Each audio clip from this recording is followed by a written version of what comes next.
Hi hello ನಮಸ್ಕಾರ ಸ್ನೇಹಿತರೆ. ಏನಾಗ್ತದೆ ಫೈನಲಿ ಇಲ್ಲಿ ಲಕ್ಷ್ಮಿ ಅನ್ನೋದೇ ಒಂದು ದೊಡ್ಡ ಸತ್ಯನೇ ತೆರೆದುಕೊಳ್ತದೆ. ಇದರ ಮುಖಾಂತರ ನಿಜವಾಗ್ಲೂ ಕೂಡ ಭಾರಿ ತಿರುವು ಸಿಗ್ತಿದೆ.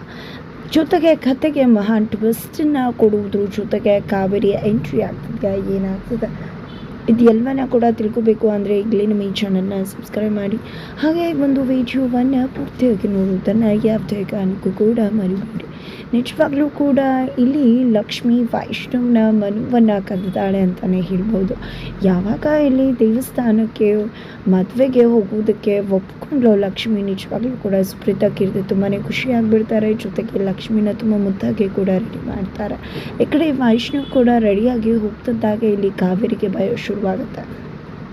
ಯಾಕಂದರೆ ಸುಪ್ರೀತಾ ಆಡಿದ ಮಾತು ನಿಜ ಆಗ್ಬೋದು ಅಂತ. ಸುಪ್ರೀತಾ ಅವರು ಹೇಳಿದರು, ವೈಷ್ಣು ಮತ್ತು ಲಕ್ಷ್ಮಿ ಯಾರು ಗೊತ್ತು, ಅಲ್ಲೇ ಮದುವೆ ಆದರೂ ಆಗ್ಬಹುದೇನೋ, ಎರಡನೇ ಮದುವೆ ತಾಳಿ ಕಟ್ಬಹುದೇನೋ ಅಂತ. ಇದರಿಂದಾಗಿ ಕಾವೇರಿ ನಿಜವಾಗ್ಲೂ ಕೂಡ ಆ ರೀತಿ ಆಗ್ಕೂಡ್ದು ಅಂತಾರೆ. ಯಾಕಂದರೆ ಇಲ್ಲಿ ಲಕ್ಷ್ಮಿಗೆ ಟಕ್ಕರ್ ಕೊಡೋದಕ್ಕೆ ಹೋಗಿ ತಾವೇ ಮಕ್ಕರಾಗಿದ್ದಾರೆ. ಸರಿಯಾಗಿ ಲಕ್ಷ್ಮಿನೇ ಗ್ರಹಚಾರ ಬಿಡಿಸಿ ಕಾವೇರಿನ ಮನೆಗೆ ಕಳಿಸಿದ್ದಾರೆ. ಇದರಿಂದಾಗಿ ನಿಜವಾಗ್ಲೂ ಕಾವೇರಿಗೆ ಭಯ ಶುರುವಾಗಿದೆ. ಏನಪ್ಪ ಇದು ಏನಾಗ್ತದೆ, ನನ್ನ ಕೈ ಮೀರಿ ಏನಾದರೂ ನಡೆದ್ಕಿಡ್ದು ಹೋಗ್ಬಿಡುತ್ತಾ ಅನ್ನೋ ಭಯ ಅವರನ್ನು ನಿಜವಾಗ್ಲೂ ಕೂಡ ಕಾಡ್ತಿದ್ದ. ಅದೇ ಕಾರಣಕ್ಕೋಸ್ಕರ ಇಲ್ಲಿ ವೈಷ್ಣವನ್ನು ನಿಜವಾಗ್ಲೂ ಪುಟ ನಾನು ಬರ್ತೇನೆ ನಿನ್ನ ಜೊತೆ ಅಂತ ಬೇಡಮ್ಮ, ಇದು ಇನ್ನೂ ಮೊದಲೇ ನಿರ್ಧಾರ ಆಗಿದ್ದಂಥ ಫಂಕ್ಷನ್ನ ನೀನು ಹೋಗಲೇಬೇಕಾಗಿದೆ, ನನ್ನ ಕರ್ತವ್ಯ, ಬಟ್ ನೀನು ಅದಕ್ಕೆ ಬರೋ ಅವಶ್ಯಕತೆ ಬೇಡ. ಅವರು ಕೂಡ ಬರ್ತಿದ್ದಾರೆ, ನಿನಗೆ ಸುಮ್ಮನೆ ಬೇಜಾರ ಆಗೋದು ಅದ್ಯಾವುದು ನನಗಿಷ್ಟ ಆಗೋದಿಲ್ಲ ಅಂತ ಹೇಳಿ ತಾನೇ ಹೊರಡ್ತಾರೆ. ಎತ್ತ ಕಡೆ ಲಕ್ಷ್ಮಿ ಮನೆಗೆ ಕೀರ್ತಿ ಮನೆಗೆ ಬಂದು ಲಕ್ಷ್ಮಿನ ಕರೀತಿದ್ದಾಗೆ ಲಕ್ಷ್ಮಿ ಹೋಗಿ ಕಣ್ಮುಂದೆ ನಿಂತ ತಕ್ಷಣ ನಿಜವಾಗ್ಲೂ ಕೂಡ ವೈಷ್ಣವ್ ಇಲ್ಲಿ ಕಳೆದು ಹೋಗ್ಬಿಡ್ತಾನೆ. ಈ ಕಡೆ ವೈಷ್ಣವ್ ಕಳೆದೋಗಿದ್ದು ಲಕ್ಷ್ಮಿಗೆ ತುಂಬ ಚೆನ್ನಾಗಿ ಅರ್ಥ ಆಗುತ್ತೆ. ಲಕ್ಷ್ಮಿ ಕೂಡ ತುಂಬ ಮುದ್ದಾಗಿ ನಾಚ್ಕೋತಾ ಈ ಕಡೆ ವೈಷ್ಣವರ ಅಂತ ಹೇಳ್ತಿದ್ದಾಗೆ ಇಲ್ಲಿ ವೈಷ್ಣವ ಹಾಗೆ ತಬ್ಬಿದ್ದಾಗಿದ್ದ. ಬನ್ನಿ ಹೋಗೋಣ ಮಹಾಲಕ್ಷ್ಮಿಯವರೇ ಅಂತ ಹೇಳಿದ್ದೆ. ಈ ಕಡೆ ಲಕ್ಷ್ಮಿ ಮತ್ತು ವೈಷ್ಣವ್ ಇಬ್ಬರು ಕೂಡ ಹೊರಡ್ತಿದ್ದಾರೆ. ಇದನ್ನು ನೋಡಿ ಸುಪ್ರೀತಾ ಕೀರ್ತಿ ಇಬ್ಬರಿಗೂ ಕೂಡ ತುಂಬಾ ಖುಷಿ ಆಗುತ್ತೆ. ತದನಂತರ ಲಕ್ಷ್ಮಿ ಮತ್ತು ವೈಷ್ಣವ್ ಹೋಗ್ತಿರ್ತಾರೆ ಕಾರಲ್ಲಿ. ಇಲ್ಲಿ ಬೇಡವಾದ ಹಾಡುಗಳನ್ನು ಪ್ಲೇ ಮಾಡ್ತಾ ಇದ್ರೆ ವೈಷ್ಣವ್ ಇಲ್ಲಿ ಲಕ್ಷ್ಮಿ ತನಗೆ ಯಾವ ಸಾಂಗ್ಸ್ ಬೇಕೋ ಅದನ್ನು ಪ್ಲೇ ಮಾಡ್ತಿದ್ದಾಳೆ. ನಿಜವಾಗ್ಲೂ ಕೂಡ ಇಲ್ಲಿ ಲಕ್ಷ್ಮಿ ತನ್ನಿಂದ ಎಷ್ಟು ಸಾಧ್ಯವಾಗುತ್ತೋ ತನ್ನ ಪರಿಸ್ಥಿತಿಯನ್ನು ಸರಿಪಡಿಸೋದಕ್ಕೆ, ತನ್ನ ಸಂಸಾರವನ್ನು ಸರಿ ಮಾಡಿಕೊಳ್ಳೋದಕ್ಕೆ ಅಷ್ಟು ತನ್ನ ಮನಸ್ಸನ್ನ ಎಲ್ಲೇ ಮೀರಿ ಪ್ರಯತ್ನವನ್ನು ಪಡ್ತಿದ್ದಾರೆ ಅಂತಲೇ ಹೇಳ್ಬೋದು. ಇಲ್ಲಿ ಮೇಲ್ಬಿದ್ದು ಮಾತನಾಡೋದು, ಮೌನವನ್ನು ಮುರಿಯೋದು, ಎಲ್ಲ ರೀತಿ ಪ್ರಯತ್ನವನ್ನು ಕೂಡ ಮಾಡೋಕ್ಕೆ ಇಲ್ಲಿ ಲಕ್ಷ್ಮಿ ಮುಂದಾಗ್ತಿದ್ದಾಳೆ. ಆ ಕಡೆ ಕಾವೇರಿ ಅವ್ರಿಗೆ ಮತ್ತೆ ಸುಪ್ರೀತಾ ಬಂದಿದೆ. ಯಾಕದಕ್ಕೆ ಯೋಚನೆ ಮಾಡ್ತಿದ್ದಾರೆ, ಯೋಚನೆ ಮಾಡಿಬಿಡಿ. ಯಾರು ಗೊತ್ತು, ಈಗ ವೈಷ್ಣು ಮತ್ತು ಲಕ್ಷ್ಮಿ ಹೋಗಿರೋ ಜಾಗದಲ್ಲಿ ಅವರು ಮದುವೆ ಜೋಡಿಯಾಗಿ ಕಾಣಿಸ್ಕೋಬೋದು. ಇಲ್ಲಿ ವೈಷ್ಣು ಮತ್ತು ಲಕ್ಷ್ಮಿಗೆ ಮತ್ತೆ ಮದುವೆ ಮಾಡ್ಬೋದು, ಯಾರನ್ನು ಗೊತ್ತು. ನೀವು ಕೂಡ ಎರಡನೇ ಮದುವೆ ಅಂತ ಹೇಳ್ತಿದ್ದಾರ. ಲಕ್ಷ್ಮಿಗೆ ವೈಷ್ಣವ್ ಎರಡನೇ ಬಾರಿ ತಾಳಿ ಕಟ್ಬಿಡ್ಬೋದಲ್ವ ಅಂತ ಹೇಳ್ತಿದ್ದಾಗ ಈ ಕಡೆ ಕಾವೇರಿಯ ತಲೆ ಕೆಟ್ಟು ಹೋಗುತ್ತೆ. ಇದಕ್ಕೂ ಮುನ್ನ ಆಲ್ರೆಡಿ ಕಾವೇರಿ ಅವ್ರ ಹತ್ರ ವಿಧಿ ಬಂದಿದ್ದ ತನ್ನ ಮದುವೆ ವಿಷಯದ ಬಗ್ಗೆ ಮಾತನಾಡಿರ್ತಾರೆ. ಇದರಿಂದಾಗಿ ಕೆಂಡಾಮಂಡಲ ಆಗಿರ್ತಾರೆ ಕಾವೇರಿಯವರು. ಏನು ಮಾತಾಡ್ತಿದ್ಯಾ, ನಾನು ಯಾವ ಪರಿಸ್ಥಿತಿಯಲ್ಲಿದ್ದೀನಿ ಅನ್ನೋದು ಗೊತ್ತಿತ್ತು ಕೂಡ ನನ್ನ ಮದುವೆ ಅಂತ ಮಾತಾಡ್ತಿದ್ಯಾ, ಏನಿದು ಸುಮ್ಮನೆ ಯಾವ ಮದುವೆನೂ ಇಲ್ಲ ಹೋಗು ಅಂತ ಹೇಳಿ ಬೈದು ಕಳಿಸ್ಬಿಟ್ಟಿರ್ತಾರೆ ಕಾವೇರಿಯವರು. ಇದರಿಂದ ವಿಧಿ ಕೂಡ ತುಂಬ ಕೆಂಡಾಮಂಡಲ ಆಗಿರ್ತಾಳೆ. ಕೆಂಡಾಮಂಡಲ ಆಗಿದ್ದೆ ಅಲ್ಲೇ ಒಂದು ಪಾಂಪ್ಲೆಟ್ಸ್ ಬಿದ್ದಿರುತ್ತೆ.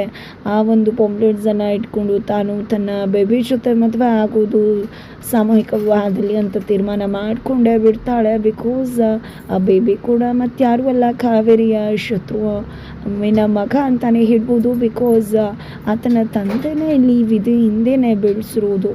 ಆ ಹುಡುಗಿನ ಮದುವೆ ಆಗಲೇಬೇಕು, ಇಲ್ಲಾಂದರೆ ಯಾವುದೇ ಕಾರಣಕ್ಕೂ ಕೂಡ ಅವ್ರ ತಂದೆ ಅವರನ್ನು ಬಿಡುವುದಿಲ್ಲ. ಹಾಗಾಗಿ ಸಾಮೂಹಿಕ ವಿವಾಹನೂ ಯಾವ ವಿವಾಹನೂ ಒಟ್ಟಿನಲ್ಲಿ ಆ ಹುಡುಗ ಅಂತೂ ವಿಧಿನ ಮದುವೆ ಆಗೋದಕ್ಕೆ ಒಪ್ಕೊಂಡಿದ್ದೆ. ಇಬ್ಬರು ಕೂಡ ಸಾಮೂಹಿಕ ವಿವಾಹದಲ್ಲಿ ತಮ್ಮ ಮದುವೆ ಆಗೋದಕ್ಕೆ ಮುಂದಾಗ್ತಿದ್ದಾರೆ.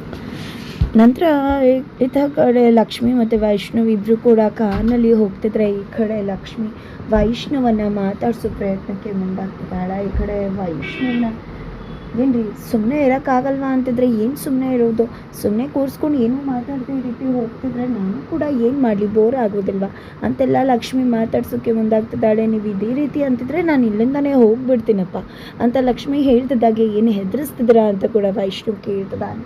ಆ ಕಡೆ ಅಂತೂ ಕೀರ್ತಿ ನಿಜವಾಗ್ಲೂ ಕೂಡ ತನ್ನ ಅಮ್ಮನಂತ ಲಕ್ಷ್ಮಿ ತುಂಬ ಚೆನ್ನಾಗಿರಬೇಕು, ಲಕ್ಷ್ಮಿಗೆ ಯಾವುದೇ ರೀತಿ ನೋವಾಗಬಾರ್ದು, ಆಕೆ ನಗ್ನಗ್ತಾ ಇರಬೇಕು. ಈ ಕಡೆ ವೈಷ್ಣವ್ ಜೊತೆ ಅವಳು ಖುಷಿಯಾಗಿರಬೇಕು, ಅದಕ್ಕೋಸ್ಕರ ನಾನು ಏನು ಬೇಕಿದ್ರೂ ಮಾಡ್ತೀನಿ, ಲಕ್ಷ್ಮಿ ಖುಷಿಯಾಗಿರಬೇಕು ಅಂತ ಹೇಳ್ತಾಳೆ. ಈ ಮಾತನ್ನು ಕೇಳಿ ನಿಜವಾಗ್ಲೂ ಕೂಡ ಕಾರಣ ಅವ್ರಿಗೆ ಖುಷಿ ಆಗ್ತದೆ. ಅಯ್ಯೋ ಮಗಳ ಅಂತ ಹೇಳಿ ತುಂಬಾ ಮುದ್ದು ಮಾಡ್ತಾರೆ. ತನ್ನ ಮಗಳು ಬದಲಾಗಿದ್ದ ರೀತಿ ಹೀಗಿದ್ದು ಹೇಗಾದ್ಲು ಅನ್ನೋದು ಒಂದು ಕಡೆ, ಆದರೆ ತನ್ನ ಮಗಳ ಒಂದು ಪರಿಸ್ಥಿತಿಯ ನೋವು ಕೂಡ ಕಾರುಣ್ಯ ಅವ್ರಿಗಿದೆ. ಜೊತೆಗೆ ತನ್ನ ಮಗಳು ಇಷ್ಟೆಲ್ಲ ಬದಲಾಗಿದ್ದಾಳೆ, ಇದಕ್ಕೆಲ್ಲ ಕಾರಣ ಲಕ್ಷ್ಮಿ ಅನ್ನೋ ಪ್ರೀತಿ ಕೂಡ ಕಾರುಣ್ಯ ಅವ್ರಿಗಿದೆ. ಆ ಕಡೆ ವಿಧಿ ಅಂತೂ ಆಲ್ರೆಡಿ ಮದುಮಗಳಾಗಿ ರೆಡಿ ಆಗೇ ಬಿಟ್ಟಿದ್ದಾರೆ. ಮದುಮಗಳಾಗಿ ರೆಡಿ ಆಗಿದ್ದೆ ಫೋಟೋಶೂಟ್ನ ತನ್ನ ಫ್ರೆಂಡ್ ಮೊಬೈಲ್ನಲ್ಲೇ ಮಾಡಿಸ್ಕೊತಿದ್ದಾರೆ. ಏನೋ ಇದು ನೀನು ಹೇಗೇಕೋ ಮದುವೆ ಆಗ್ತೀಯಾ ಅಂದ್ಕೊಂಡ್ವಿ, ನೀನು ನೋಡಿದ್ರೆ ಹೀಗೆ ಸಾಮೂಹಿಕ ವಿವಾಹದಲ್ಲಿ ಮದುವೆ ಆಗ್ತಿದೆಯಲ್ಲ ಅಂದರೆ ಇನ್ನೇನು ಮಾಡೋದು, ನಮ್ಮಮ್ಮನ ಮದುವೆ ಮಾಡು ಅಂತ ಕೇಳಿದ್ರೆ ನಾನು ಮದುವೆ ಮಾಡೋದೇ ಇಲ್ಲ, ನನ್ನ ಹತ್ರ ಮದುವೆ ವಿಷಯನೇ ಮಾತಾಡಬೇಡ ಅಂದರು, ಅದಕ್ಕೆ ನಾನು ಈ ರೀತಿ ಮಾಡ್ತಾಯಿದ್ದೀನಿ, ನಮ್ಮಮ್ಮಗೆ ಬುದ್ಧಿ ಕಲಿಸ್ಬೇಕು ಅಂತ ಹೇಳಿದಾಗ ಏನೇ ಸರಿ ಆಯಿತು, ನನ್ನ ಹತ್ರ ಒಂದು ಐಡಿಯಾ ಇದೆ, ಅದಕ್ಕೆ ನಿಮ್ಮಮ್ಮಂಗೆ ಖಂಡಿತವಾಗ್ಲೂ ಈ ಮದುಮಗಳಾಗಿ ರೆಡಿ ಆಗಿರೋ ಫೋಟೋ ಕಳಿಸು, ಖಂಡಿತ ಅವ್ರಿಗೂ ಕೂಡ ತನ್ನ ಮಗಳು ಮದುವೆ ನೋಡೋ ಆಸೆ ಇರುತ್ತಲ್ವ, ಖಂಡಿತ ಸೊತ್ತು ಬಂದೇ ಬರ್ತಾರೆ ಅಂದಾಗ ಏನು ಮಾತಾಡ್ತಿದ್ಯಾ ನೀನು, ನನ್ನಮ್ಮ ಎಲ್ಲರ ಅಮ್ಮನ ಥರ ಅಲ್ಲ, ನನ್ನಮ್ಮನೇ ತುಂಬಾ ಡಿಫ್ರೆಂಟ್ ಅಂತ ಹೇಳ್ತಿದ್ದಾಳೆ. ಯಾವುದೇ ಅಮ್ಮ ಆಗಿದ್ರು ಕೂಡ ತನ್ನ ಮಗಳನ್ನ ಇಂಥ ವೇಷದಲ್ಲಿ ನೋಡಿದ್ರೆ ಖಂಡಿತ ಅವರ ಮನಸ್ಸು ಕರಗುತ್ತೆ ಅಂತ ಹೇಳಿದಾಗ ಈ ಕಡೆ ವಿಧಿ ಕೂಡ ಡಿಸೈಡ್ ಮಾಡ್ಕೋತಾಳೆ ಕರೆದು ಬಿಡೋಣ ಅಂತ ಅಂದ್ಕೊಂಡು. ಹಾಗಾಗಿ ಇಲ್ಲಿ ತನ್ನ ಮದುಮಗಳು ವೇಷದಲ್ಲಿರ್ತಕ್ಕಂಥ ಒಂದಷ್ಟು ಫೋಟೋಸ್ನ ತನ್ನ ಅಮ್ಮನಿಗೆ ಕಳಿಸ್ಕೊಡ್ತಾರೆ.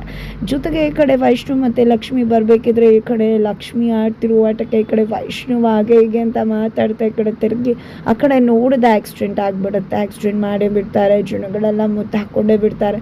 ಈ ಕಡೆ ಕೆಳಗಡೆ ಇಳಿದು ಬರ್ತಿದ್ದಾಗ ಏನಾಯ್ತಪ್ಪ ಅಂತ ಗಾಬರಿಯಿಂದ ಜನಗಳೆಲ್ಲ ಏನು ಸರ್ ನೀವಾ ನೆಟ್ಟಿಗೆ ನೋಡ್ಕೊಂಡು ಗಾಡಿ ಓಡಿಸೋದಲ್ವ, ನೋಡಿ ಆ ಹುಡುಗಂಗೆ ಆಕ್ಸಿಡೆಂಟ್ ಆಗಿದೆ ಅಂತಿದ್ರೆ ಅಯ್ಯೋ ದಯವಿಟ್ಟು ಗೊತ್ತಿಲ್ಲದೆ ಏನೋ ಆಗೋಯ್ತು, ನಾನೇ ಅವ್ರನ್ನ ಹಾಸ್ಪಿಟಲ್ಗೆ ಅಡ್ಮಿಟ್ ಮಾಡ್ತೀನಿ, ಖಂಡಿತ ಏನು ಇದು ಮಾಡಬೇಡಿ ಅಂತ ಹೇಳಿ ರಿಕ್ವೆಸ್ಟ್ ಮಾಡ್ಕೋತಾರೆ. ನಂತರ ಬಿದ್ದಿರ್ತಕ್ಕಂಥ ಹುಡುಗನನ್ನು ಎತ್ಕೊಂಡು ಬಂದಿದ್ದೆ ಕಾರಲ್ಲಿ ಕೂರಿಸ್ಬೇಕು. ಹುಡುಗನ ನೋಡಿದೆ ಲಕ್ಷ್ಮಿಗೆ ನಿಜವಾಗ್ಲೂ ಶಾಕ್ ಆಗುತ್ತೆ. ಬಿಕಾಸ್ ಇದೇ ಹುಡುಗ ಅಲ್ವಾ ವಿಧಿ ಜೊತೆ ಅವತ್ತು ಪೊಲೀಸ್ ಸ್ಟೇಷನಲ್ಲಿ ಇದ್ದದ್ದು ಅಂತ ಹೇಳಿ ನೆನಪು ಮಾಡ್ಕೋತಿದ್ದಾಳೆ. ವಿಧಿ ಆ ಹುಡುಗ ನನ್ನ ಲವ್ವರ್ ಅಂತ ಹೇಳಿದ್ದು ಪೊಲೀಸ್ ಸ್ಟೇಷನ್ಗೆ ಕರೆದಿದ್ದು ಎಲ್ಲವೂ ಕೂಡ ಲಕ್ಷ್ಮಿಗೆ ನೆನಪಾಗುತ್ತೆ. ಇವರ ಅಂತ ಹೇಳ್ತಿದ್ದಾಗ ಏನು ರೀ ನಿಮ್ಗೆ ಇವರು ಗೊತ್ತಾ ಅಂತ ವೈಷ್ಣವ್ ಕೇಳ್ತಾರೆ. ಈ ಕಡೆ ಲಕ್ಷ್ಮಿಗೆ ಏನು ಹೇಳಬೇಕು ಅಂತ ಗೊತ್ತಾಗ್ತಿಲ್ಲ, ಏನಪ್ಪ ಹೇಳೋದು, ಇವ್ರಿಗೆ ಗೊತ್ತದೆ ಅಂದರೂ ಕೂಡ ಸುಮ್ಮನೆ ಇನ್ನೆಲ್ಲೊಂದು ತಲೆನೋವು ಶುರುವಾಗುತ್ತೆ ಅಂತ ಅಂದ್ಕೊಂಡಿದ್ದೆ. ಈ ಕಡೆ ಏನೂ ಮಾತಾಡೋದಿಲ್ಲ. ಈ ಕಡೆ ಮೊದಲು ಕರ್ಕೊಂಡು ಹೋಗ್ರಿ, ಆ ಹುಡುಗಂಗೆ ಪ್ರಜ್ಞೆ ತಪ್ಪಿದೆ ಅಂತ ಹೇಳ್ತಿದ್ದಾರೆ. ಆ ಹುಡುಗ ಕೂಡ ಮದುಮಗನ ವೇಷದಲ್ಲಿದ್ದಾರೆ. ಇದರಿಂದಾಗಿ ನಿಜವಾಗ್ಲೂ ಕೂಡ ಇಲ್ಲಿ ಲಕ್ಷ್ಮಿಗೆ ಅನುಮಾನ ಶುರುವಾಗುತ್ತಾ. ಹಾಗಿದ್ರೆ ವಿಧಿ ಮತ್ತು ಹುಡುಗ ಇಬ್ಬರು ಮದುವೆ ಆಗ್ತಿದ್ದಾರೆ ಅನ್ನೋ ವಿಷಯ ಗೊತ್ತೇ ಆಗ್ಬಿಡುತ್ತಾ. ಅತ್ತ ಕಡೆ ಕಾವೇರಿ ಅವ್ರಿಗೆ ಮಗಳು ಫೋಟೋನ ಕಳಿಸಿದೆ, ಅಲ್ಲೂ ಕೂಡ ಮಗಳು ಮದುವೆ ಅನ್ನೋಕ್ಕಿಂತ ಆ ಮದುವೆ ಎಲ್ಲ ನಡೀತಿದೆ ಅನ್ನೋ ಜಾಗನ ತಿಳ್ಕೊಂಡ ತಕ್ಷಣ ಈ ಕಡೆ ಹೇಗೂ ನನ್ನ ಪುಟ್ಟನ ಹತ್ರ ಹೋಗ್ಬೋದು ಅಂದ್ಕೊಂಡಿದ್ದೆ, ಇಲ್ಲಿ ಮಗಳ ಮದುವೆಯನ್ನು ಕೂಡ ತನ್ನ ಸ್ವಾರ್ಥಕ್ಕೆ ಯೂಸ್ ಮಾಡ್ಕೊಂಡ್ಬಿಡ್ತಾರೆ ಕಾವೇರಿಯವರು.